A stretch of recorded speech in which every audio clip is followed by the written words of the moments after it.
Hello and welcome to episode 8 of Gender Forking the Life and Death podcast, aka Stephanie Meyer's Feminist Manifesto, Gender Swap Twilight.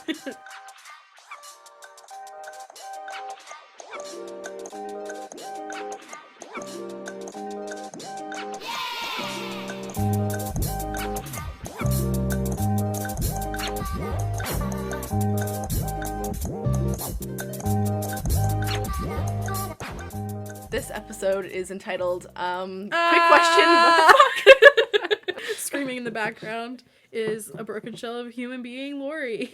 I'm Sam.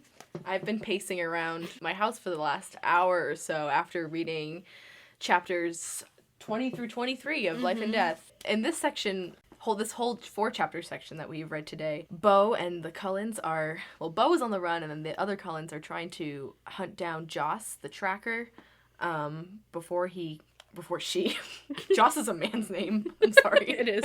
Before Joss can try to kill Bo. And, you know, it's all fine and dandy, and then it's not. And then I'm dead inside at the end. So we're gonna patiently go through these chapters and then we'll just maybe scream into the abyss at the end. Sure. So the Forks cast. Yes, the forecast for today is 62 degrees and partly cloudy with a 10% chance of rain.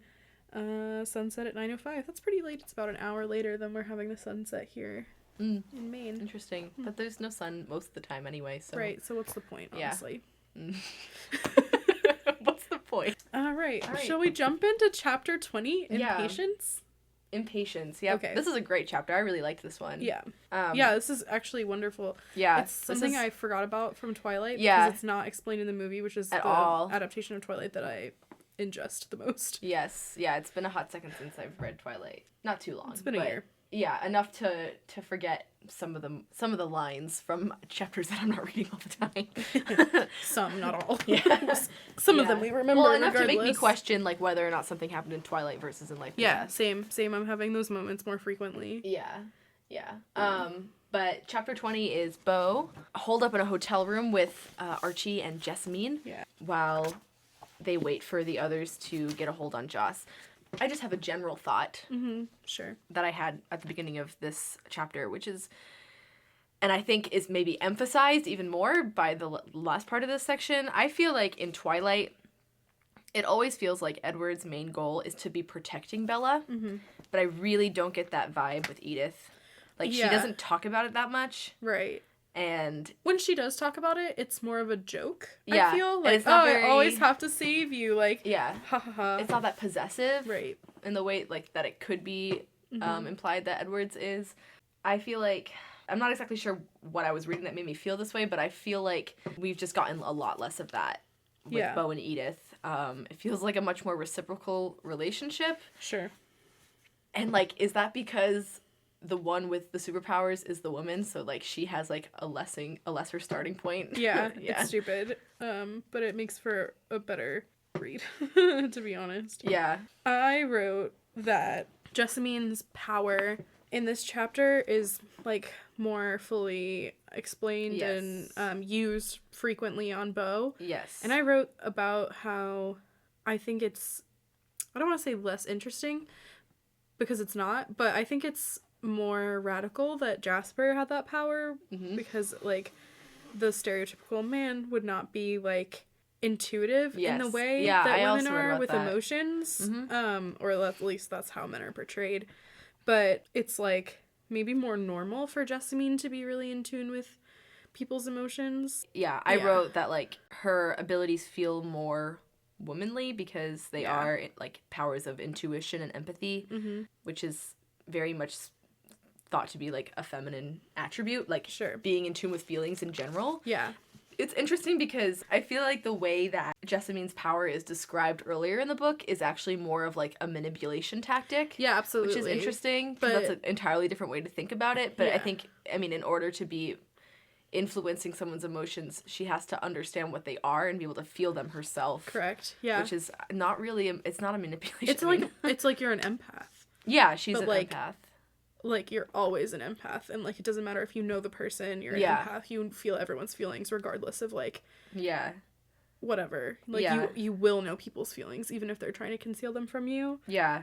I forgot, honestly, that Jasper and Jessamine can make people fall asleep, for example. I forgot that too. Which is so... It's a physical power Yeah. that she has, as opposed... Well, because we know that because it works on Bella/Bo. Right, and right. If it didn't, yeah, we would know that if it was a mental one later in the saga, because Bella's immune to mental powers. So it's like she's physically making Bo unable to feel panic, which is why she feels more of like a dull anxiety throughout this. Yeah.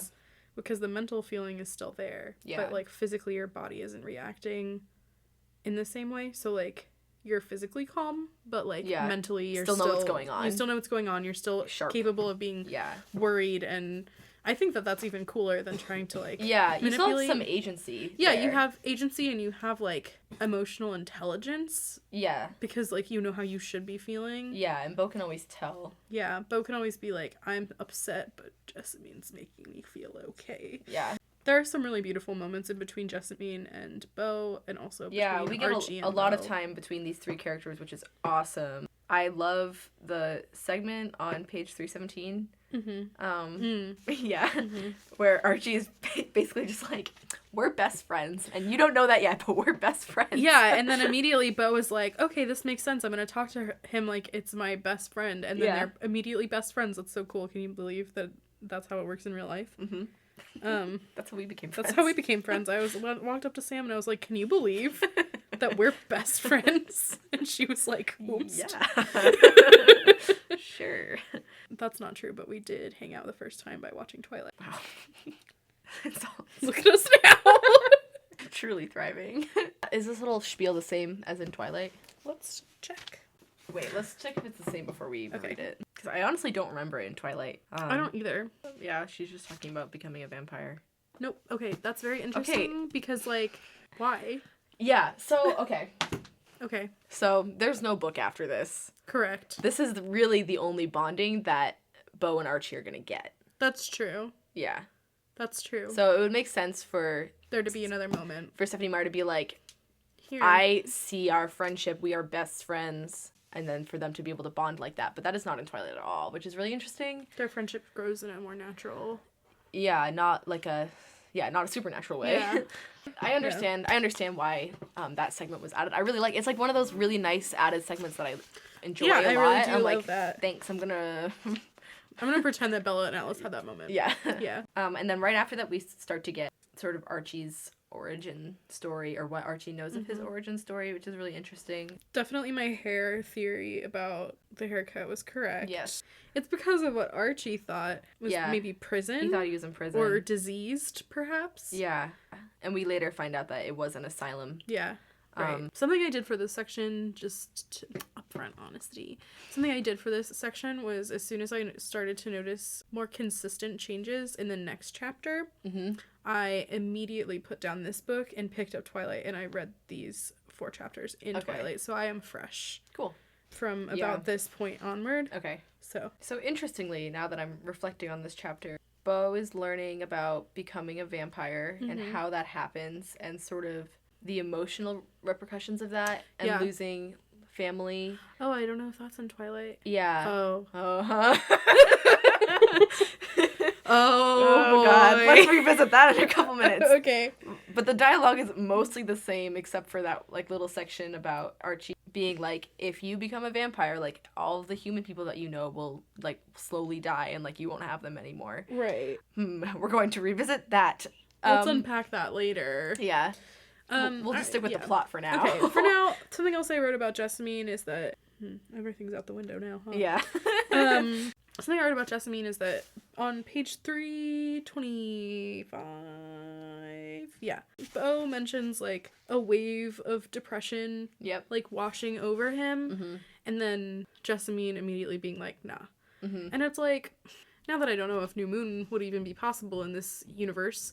it makes me wonder, like, wouldn't it be, like, okay, if Edward fucking cares about Bella in Twilight, why can he not have Jasper, like, hanging out in the woods outside Bella's house and, like, calming her down for those few months? Or at least checking in on her to see how she's doing? Because, like... he probably doesn't want Jasper near her. He probably doesn't, but it's, like, that's really dumb. It is dumb. And I feel like Jessamine... He makes a lot of dumb choices. Yeah, you're right. Jessamine... My dumb gay emo son makes a lot of choices. He makes choices. I feel like Jessamine is allowed to get closer to Beau than Jasper is allowed to get to Bella, because like Jessamine is like touching Beau and like having moments and going off alone with Beau, which I know happens in Twilight because it's the same like getaway plot, but it just seems like they're closer. Also on that page we find out about Okay, so there's this part at the end of chapter 20 that I literally like put the book down. She did. And had to process. I knew just from experience and intuition, I guess, that Stephenie Meyer would not allow Beau to have taken dance classes in his childhood. I'll be honest, it didn't occur to me until this chapter. I forgot about the dance studio, and then I was like, oh shit. He's still going to a dance studio, but dance studio. I was like, okay, well, why is the ballet studio relevant? Because we know, like, he definitely did not take dance lessons as a child, like, because he's really clumsy, just like Bella. Yeah, and he's a boy. He's a boy. And boys Yeah. never take dance classes. And I feel like Bella mentioned a few times throughout Twilight, like, oh, it's just like when I was in dance as a child and I was a wreck. Yeah. And like, Beau never does that. And I think it's, so what Stephenie Meyer has chosen to do is to keep the ballet studio in this part of the book, but the explanation for why they go there is because Renee used to teach dance there, but Beau never took dance classes. Which is really strange, it's because so it strange. makes me feel like, how did Joss get that information? Yeah. I mean, who knows? I guess. It's like, the thing that I, like, thought of at first was, like, why, I don't know, it just felt weird to, like, it was interesting. I feel like it's an interesting choice on behalf of Stephenie Meyer to choose to keep this scenery rather than to change it to something that was more relevant to Beau. Like karate. So, like, if dance, karate. Yeah. There's mirrors in karate class. Yeah. If, can you imagine? The shit beat out of you in a Wow. The real 50 Shades of Grey. Kicking my ass in the dojo, Vampire Edition. I want to make Twilight Cards Against Humanity. We tried one time. Oh yeah, you're right. Yeah, we should continue it. We should. Yeah. You were saying why would you keep the scenery the same instead of giving Beau a hobby in the past? Yes. Yeah, or a hobby, or letting him dance or anything of substance, please. Like, what, he just existed on this earth in a box, just like Stephenie Meyer did. With Monty Python DVDs. With Monty Python DVDs in a box, and then like, emerged to Forks with absolutely no social skills or anything but a flair for the dramatic, because he used to watch soap operas with his mom. He ain't never even seen a woman. Just Renee. His best friend. Which, like, bet he never emails or calls her. Yeah, it's like, don't you miss your best friend?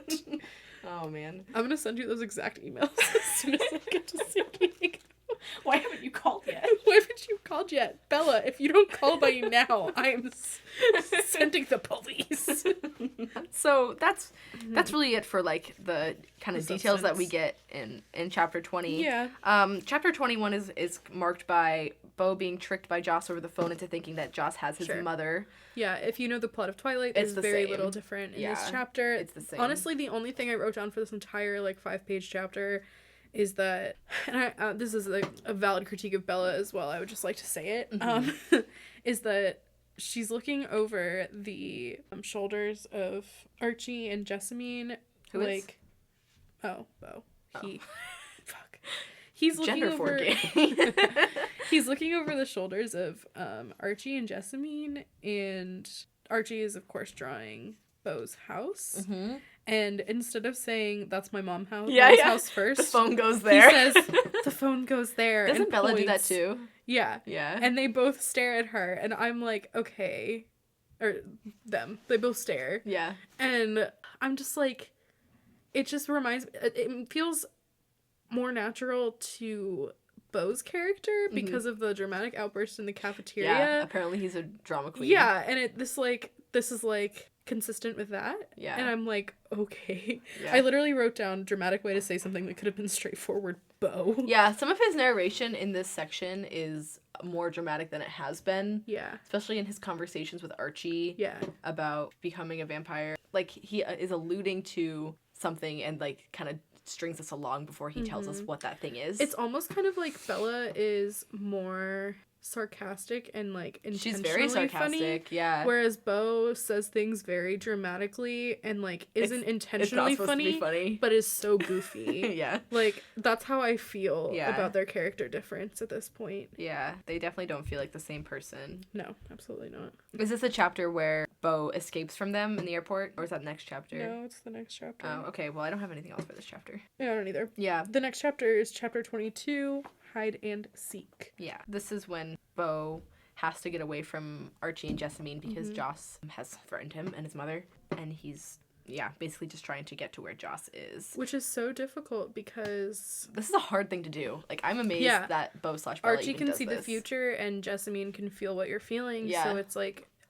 I mean, I guess your feelings wouldn't necessarily change too dramatically because you'd still be, like... Anxious. Hella anxious. Yeah. Just maybe, like, impatience, or I don't know, but I guess that can all be explained away, and, like... In the previous chapter, we learned that Jessamine doesn't know the reasons behind the feelings, just the feelings themselves. I mean, it's sort of explained away because with Archie not paying attention to what Bo's doing and paying attention to where Joss is and where, like, the plane is and stuff like that. But we don't really know, and we might just... I just sort of have this intuition or expectation or guess that Archie does know that Bo is gonna sneak away behind his back, but it works out better if he does do that. Yeah, perhaps. But also, I don't really know why that would make sense because Renee's not even in the picture. Yeah, that's true. It's like... But Archie doesn't necessarily know that. I just still really don't understand why Bo or Bella even couldn't tell them and be like, let me go in 5 minutes early. You guys run up super fast. Yeah. Like Joss wouldn't know. Joss wouldn't know. They could stay far away enough that he wouldn't know. Yeah. She wouldn't know. Yeah. I keep thinking of Joss Whedon. Yeah, me too. I know. Yeah, the name is just Joss. I'm like unconvinced that this is a woman, just as I am unconvinced that Jessamine is a woman. Yeah, I actually wrote stuff down about that. Like, there was no way that the Cullens weren't going to find Bo. Yeah. There was no way. So it's like, why don't you just, like, leave them a tip or, like, make that note that you wrote to Edith, like, a note to, like, Archie. Yeah. About, like, hey, this is where I am. Please come save me when you read this note, LOL. Yeah. Like, I'm sure that as soon as Bo went missing, Archie tore open that letter and was like... Yeah, bitch. You thought. Bitch. You know? Also, about the letter... Is this different in Twilight? I don't know if the letter is the handwriting is. Do you want to... I'll just check real quick. Yeah, okay. Please. Oh, okay, in Twilight, it's actually at the end of chapter 21. I'm not sorry that I met you. I'll never be sorry that I love you. Forgive me, Bo. That last part is different. Mm. And yes, the handwriting is different. The last paragraph that she writes is, and please don't come after him. That's what he wants, I think. I can't bear it if anyone has to be hurt because of me, especially you. Please, this is the only thing I can ask of you. For me. I love you. Forgive me, Bella. I'm not sorry that I met you. I'll never be sorry that I love you, is what Bo says. Those lines are always different. I don't know why. Yeah. Also, like, okay, the handwriting, another handwriting change, arbitrary. Yeah, arbitrary. Stupid. Yeah. It's not like, shut up. It's not like Bella had girly handwriting. No, and it's like, this is just, like, slightly worse. Did you know that handwriting has everything to do with your DNA? 1,000%. I wrote for page 342, give us the ballerina Bo we all deserve. Yeah, honestly. Yeah, in this section, Bo arrives eventually to the ballet studio and realizes that his mom is not there. He's been tricked. He's a dumbass. Yeah. He should have asked for help. Yep. And then also, I before we even get there, I noted that instead of panicking in the cab, Bo is, like, on the way to Scottsdale, which is where Bo's family's house is.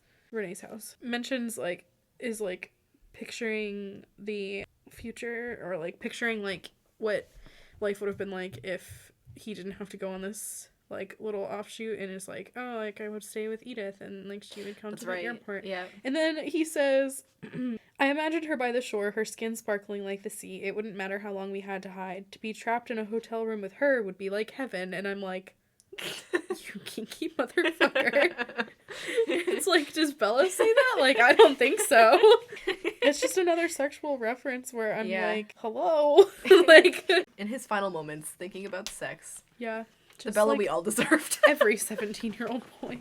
Apparently. Poor Stephanie Meyer, like, has sons and is like, this is what they're like. Yeah. I mean, when she wrote Twilight, her kids were very small. And now they're much older. And they're I don't know, teenagers, adolescents. And she literally dedicates the book to them and is like, thanks for like making me understand.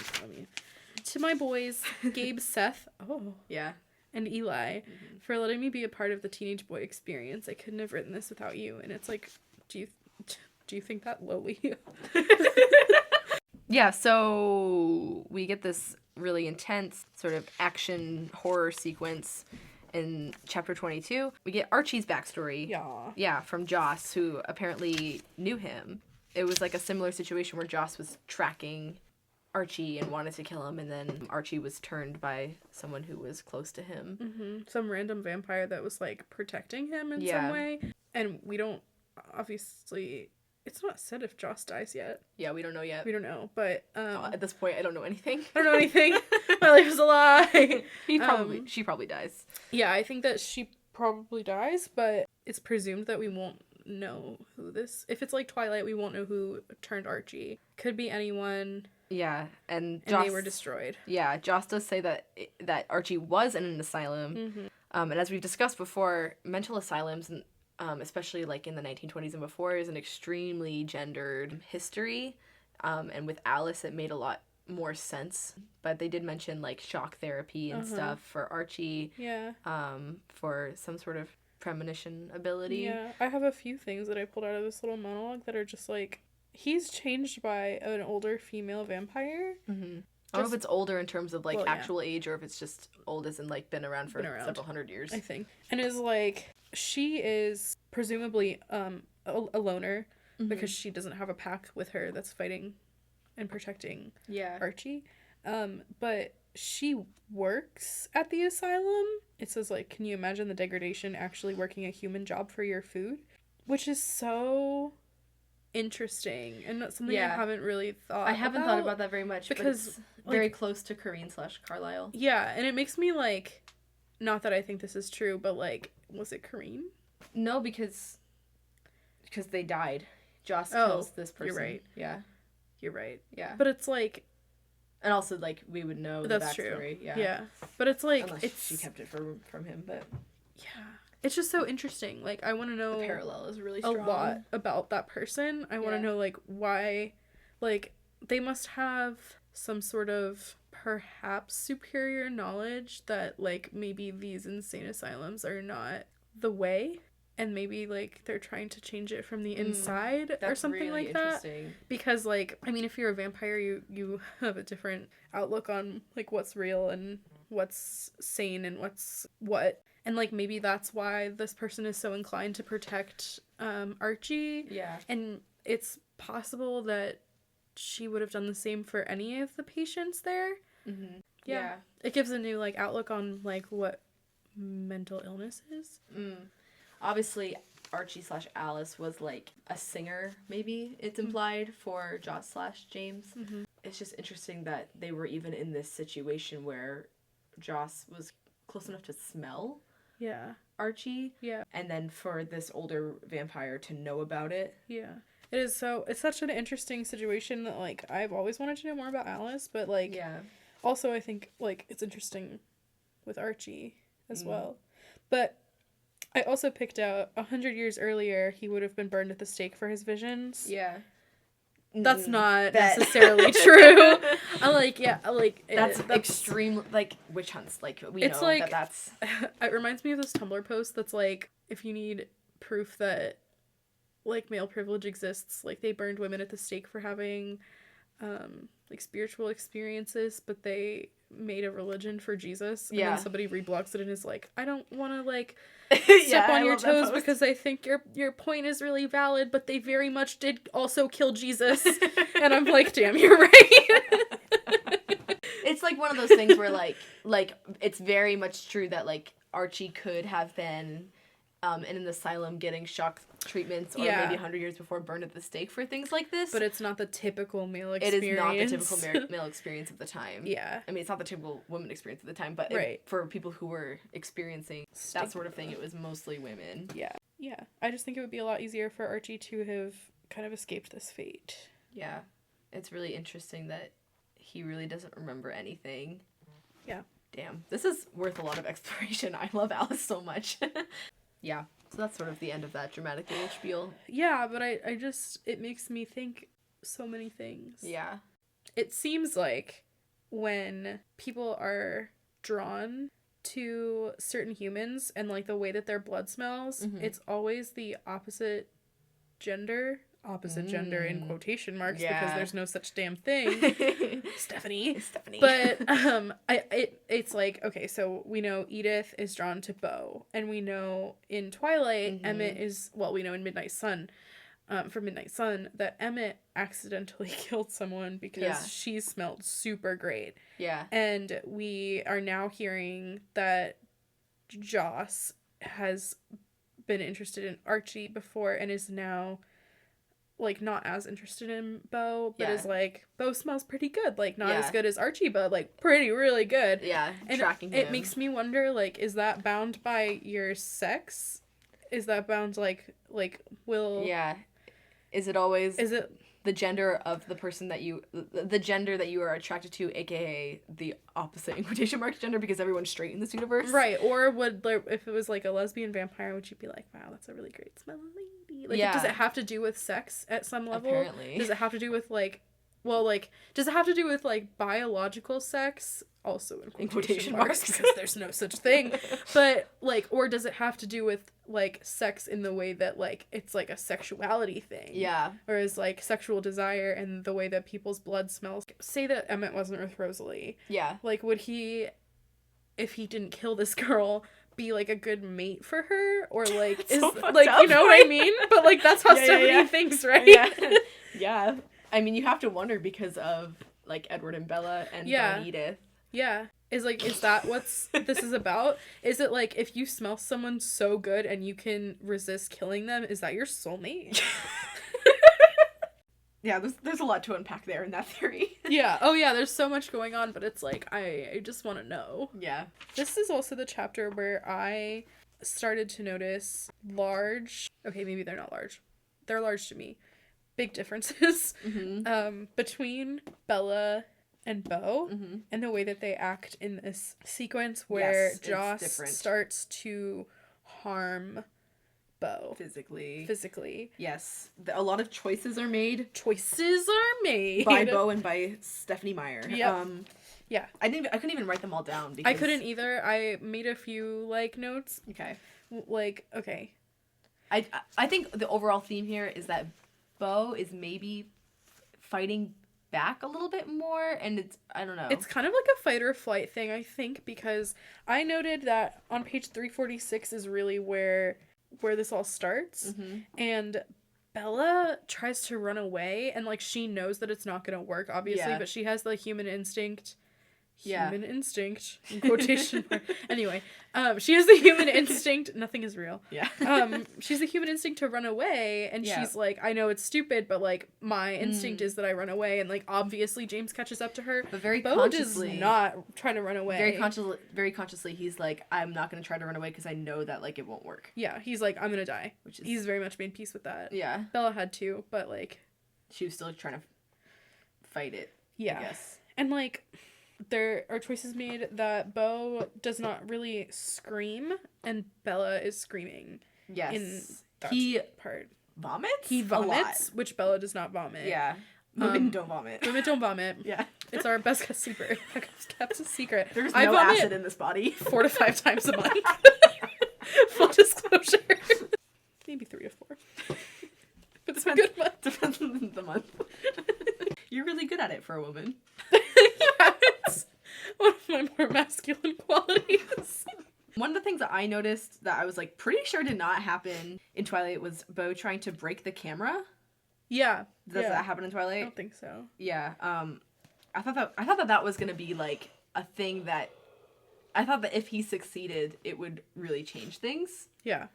And I thought that was gonna be, like, the big plot thing that I was waiting for, which would have been stupid, but little did I know. Little did we know. Yeah. So, in this part, Joss bites Beau's finger. I also kind of got the impression that, like, Beau is in worse shape than Bella was.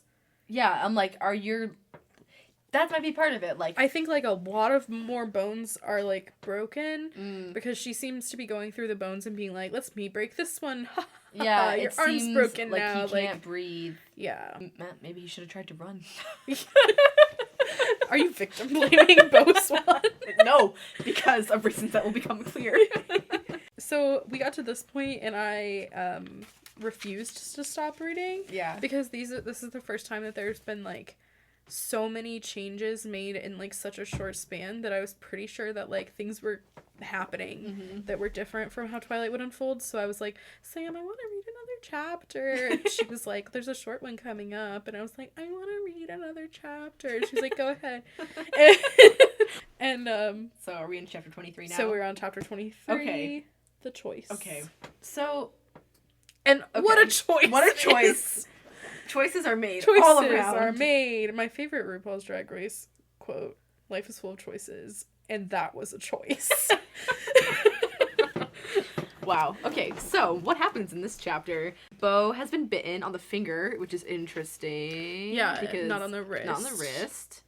Probably, like, it's more painful the further out you start. Yeah. But, like, it's your fucking hand, so I don't understand. It's the further that you're bitten, the more painful. The longer it takes it is, to become and the a longer vampire. it takes to become a vampire, which is why Kareen's... Further from your heart, is what we're saying. Yeah. Which is why Kareen's creator bit Kareen on the hand. Because Kareen's creator was trying to... Sadistic. Yeah. Cause as much pain as possible. It's also why Kareen, when Kareen changes them, bites into the largest artery on... And that's why, in Breaking Dawn, Edward bites Bella all over her body and has a syringe of his venom that he plunges into her heart. Because he had that the whole time! The whole time they were like, we don't know if we can control ourselves enough to turn you, Bella. And then it's like, surprise, we got a syringe. I fucking hate that. They pranked her. They got her so good. Oh my god. There's a really good Tumblr post about that. That's really great. Yeah, alright. Anyway, yeah, so Bo's Edith bit on the gets finger. there. Yeah, and the Cullens get there. We're not really sure. In this chapter, it's really Bo's perspective, and we don't know what's happening in the background. So we don't know if Joss is being attacked by the other people, but presumably that she is. Yeah. We only get Edith, and Kareen, and Archie. Kareen, yeah. So there's this really iconic part of Twilight where Edward has to suck the venom out of Bella to prevent her from dying or becoming a vampire. Yeah, and Edith tries to do that. Yeah. In this chapter. And it's sort of implied that with Edward, it's extremely difficult, and he's not sure if he's going to be able to do it. Yeah. And that's, like, a huge theme throughout the book. I feel like it hasn't really been emphasized here. But yes, Edith, without much prompting, decides that she's going to do that. She doesn't really have to be convinced. She's just like, I'm going to do this. And, like, that's why it doesn't really seem like it's going to be that hard.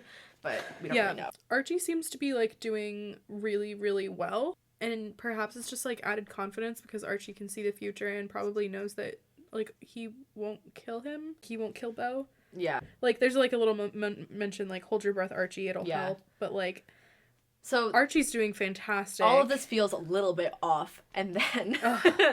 And then Archie sees the future and is like... While Edith is sucking the blood out of Bo, or the venom out of Bo. Yeah, and slaps Edith's cheek. Yeah. And says, stop now. And it's said that we got here too late, and there's only 2 futures left. He survives as one of us, as a vampire, or Edith kills him, trying to stop it from happening. So there is no option C... Yeah. That he's not going to be a human. He's not going to be a human. He's not going to be a live human. Yeah. So this is so hugely different. So hugely different. And Bella, that is never Edward is always like, I am not interested. Yeah. Yeah. It reminds me of that scene in Infinity War, spoiler alert, where Doctor Strange is like, I've seen 18 million versions of the future, and only one of them turns out where we're all okay. Yeah. And then they're not okay. And, like, this reminds me of that, where it's like, either this or that. And I'm like, well, obviously, I have a prediction that Bo's gonna turn into a vampire. Yeah. But so we don't know yet. We literally haven't gotten there. We haven't gotten there because the chapter ended. Yeah, I have a lot of thoughts. Yeah. I think when I was reading this, I actually just, like, put it down for a second and I said, bitch. Bitch. She goes, bitch, really softly, and I was like, hello? this all is happening, like, so quickly, and they realize that either Beau has to become a vampire or he's going to die. Edith stops and, like, straight up just asks Beau, she's like, this is your choice. What do you want to do? First, Archie is like, Edith's like, no. And then Edith is like, I'm sorry, I'm so sorry, kissing my eyelids, my cheeks, my lips. And then Archie is like, it doesn't need to be this slow. And, like... Implying that it's spreading and that, like, it should happen...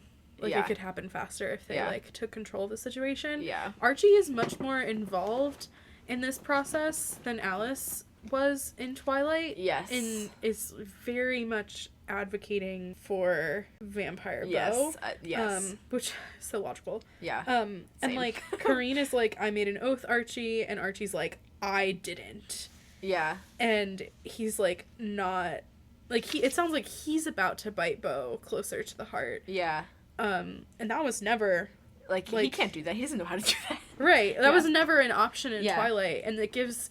It almost, like, is similar to the previous chapter in which they... or 2 chapters ago, I guess. Mm-hmm. In which they have, like, this stronger bond.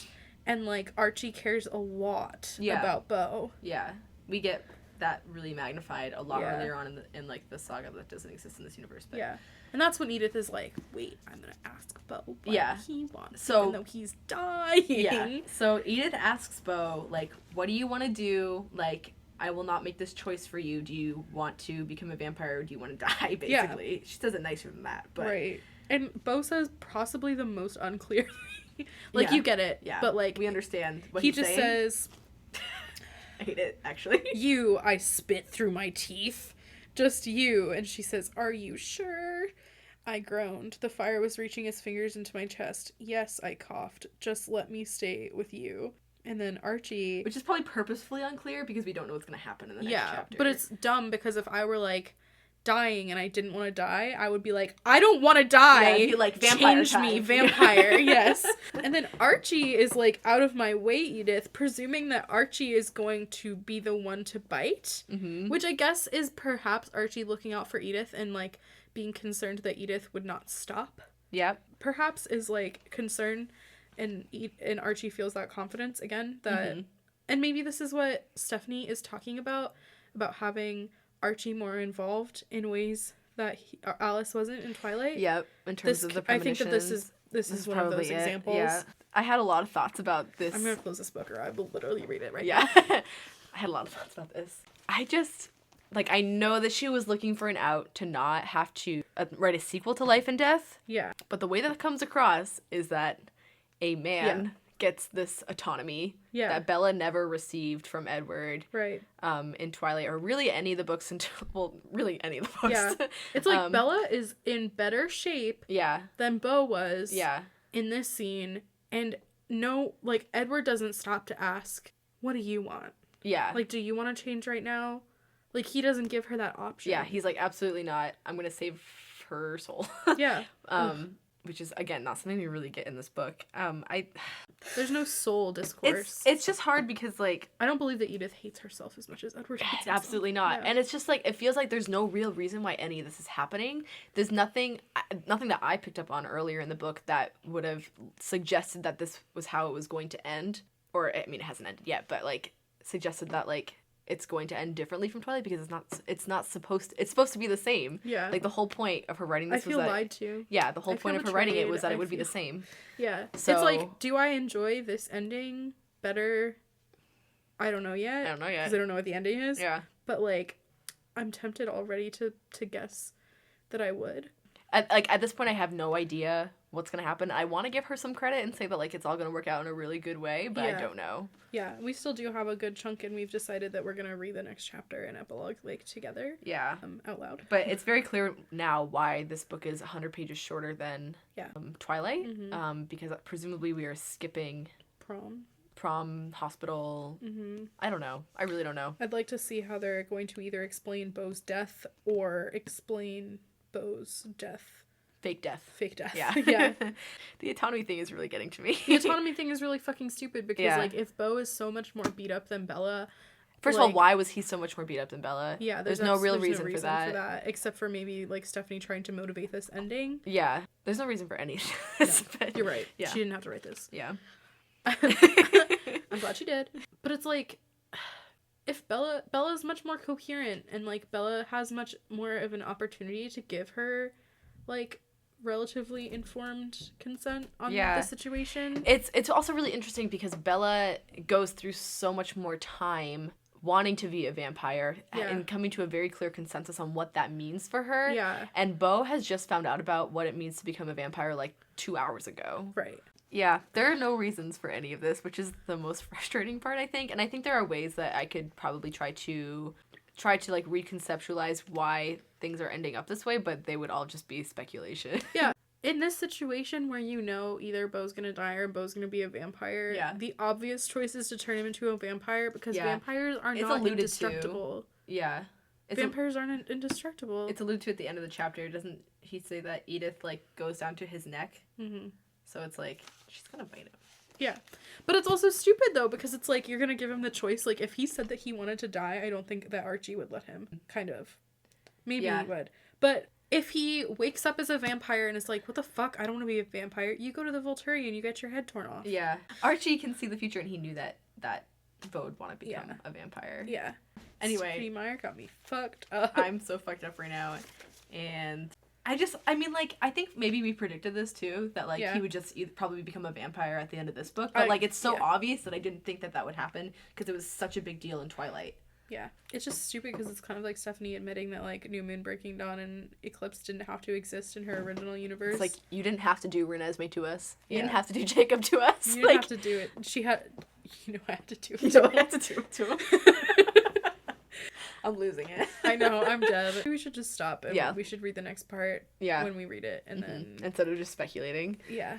Yeah, so join us next time when we will read the very last section of this book and be able to fully dissect this and probably scream some more. Until then, that's all, folks.